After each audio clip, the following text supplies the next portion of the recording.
Good evening বন্ধুরা, আশা করছি সবাই ভালো আছো। তো আজকে তো রথযাত্রা। তো আমাদের বাড়ির সামন দিক দিয়েই প্রত্যেক বছরই রথ যায়।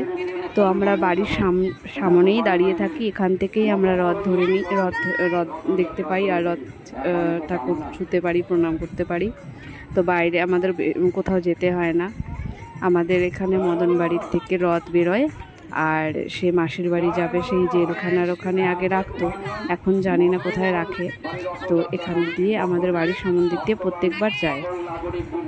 আগে তো মেলাটা এখানেই আমাদের জেলখানার মাঠ বলে একটা জায়গা আছে, সেই মাঠে হতো।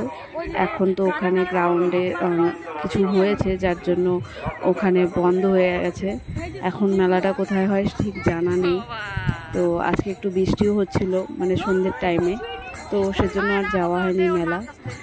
তো শুধু রথই দেখা হয়েছে আর রথ টানা হয়েছে, আর কিছু করতে পারিনি, মেলাতে যেতে পারিনি। আবার উল্টো রথ তো 5 তারিখেই আছে। তো সেদিন যদি ওয়েদার ভালো থাকে, বৃষ্টি যদি না হয়, সাধারণত বেশিরভাগই রথযাত্রায় বৃষ্টি হয়।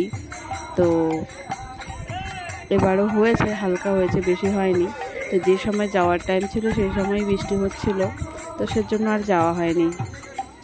তো এখানে দেখো সবাই কীর্তন করছে, নাচ করছে। তো তোমরা ব্লগটা দেখতে থাকো, ভালো লাগলে লাইক করে দিও, শেয়ার করে দিও।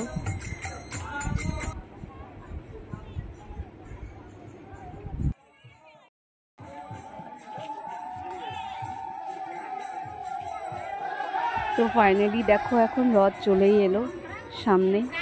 অনেকক্ষণ ধরে আমরা দাঁড়িয়েছিলাম, ওয়েট করছিলাম যে রথ কখন সামনে আসবে, কখন সামনে আসবে। তো চলো এবার রথ প্রণাম করে নিই, ছুঁয়ে নিই, তারপর দেখতে থাকো তোমরা।